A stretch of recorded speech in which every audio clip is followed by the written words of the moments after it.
અંકલેશ્વરના રામકુંડ તીર્થધામ ખાતે રામકુંડનું પવિત્ર જળ કાવડમાં ભરી શહેરના પૌરાણિક અંતરનાથ મહાદેવ મંદિર સુધીની કાવડ યાત્રા યોજાઈ હતી, જેમાં રામકુંડના મહંત ગંગાદાસ બાપુ, જિલ્લા ભાજપના પ્રમુખ પ્રકાશ મોદી સહિત ભાજપના હોદ્દેદારો ભક્તો જોડાયા હતા અને અંતરનાથ મહાદેવ મંદિર ખાતે પવિત્ર જળનો જલાભિષેક કર્યો હતો। અંકલેશ્વરના પૌરાણિક તીર્થધામ રામકુંડના મહંત ગંગાદાસ બાપુ દ્વારા શહેરના પૌરાણિક અંતરનાથ મહાદેવ મંદિર સુધીની કાવડ યાત્રાનું આયોજન કરવામાં આવ્યું હતું અને રામકુંડ તીર્થધામ ખાતે જિલ્લા ભાજપ પ્રમુખ પ્રકાશ મોદી, જિલ્લા ભાજપ કોષાધ્યક્ષ જગદીશ શાહ સહિતના આગેવાનો અને ભક્તો ઉપસ્થિત રહ્યા હતા અને ભગવાન શ્રી કૃષ્ણને પરાણે ઝુલાવ્યા હતા અને બાદ ગંગાદાસ બાપુ અને જિલ્લા ભાજપ પ્રમુખ પ્રકાશ મોદી સહિત 200થી વધુ ભક્તોએ રામકુંડમાંથી પવિત્ર જળ કાવડમાં ભરી શહેરના પૌરાણિક અંતરનાથ મહાદેવ મંદિર જેવા પ્રસ્થાન કર્યું હતું। ત્યાં કાવડ યાત્રા રામકુંડથી નીકળીને હાંસોડ રોડ ઉપર મોતીનગર થઈને ભરૂચી નાકા ખાતેથી પંચાયતી બજાર થઈને અંતરનાથ મહાદેવ મંદિર ખાતે પહોંચી હતી અને મહાદેવને રામકુંડના પવિત્ર જળનો જળાભિષેક કરી પૂજા अर्चना કરી હતી। કાવડ યાત્રામાં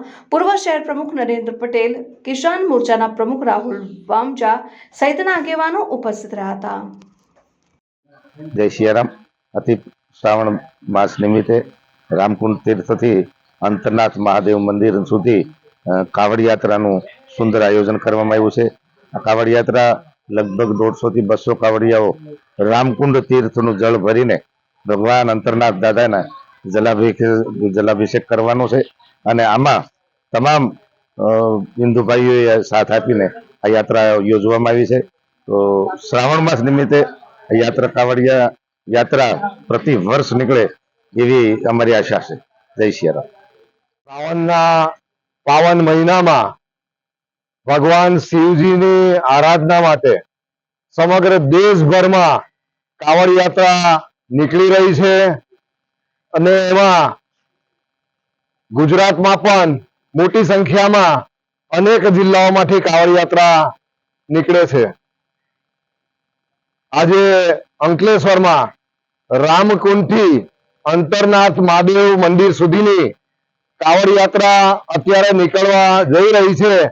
એમાં મોટી સંખ્યામાં અંકલેશ્વર નગરના સૌ ભક્તો કાવડ યાત્રીઓ જોડાઈ રહ્યા છે। આ કાવડ યાત્રાની શરૂઆત આમ તો પૌરાણિક કાળમાં ભગવાન શિવના ભક્ત એવા રાવણે પૂરા મહાદેવના મંદિરે બાગપત મુકામે જઈ અને ભગવાન શિવને અભિષેક કર્યો હતો। એ પછી ભગવાન પરશુરામે પણ બાગપત પૂરા મહાદેવના મંદિરે શિવાલય પર અભિષેક કર્યો હતો અને ત્યારથી આ કાવડ યાત્રા સતત અને અવિરત શ્રાવણ મહિનામાં લોકો ભાવિક ભક્તો કાઢી રહ્યા છે। આજે પણ જે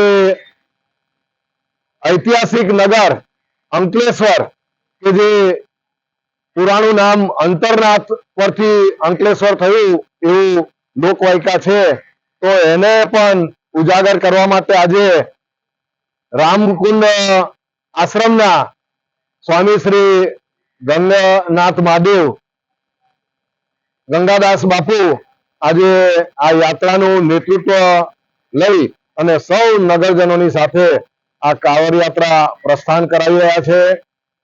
કાવડ યાત્રામાં જોડાનાર સૌ કાવડ યાત્રીઓને અને અંકલેશ્વરની નગર જનતાઓને આજે ખૂબ ખૂબ અભિનંદન।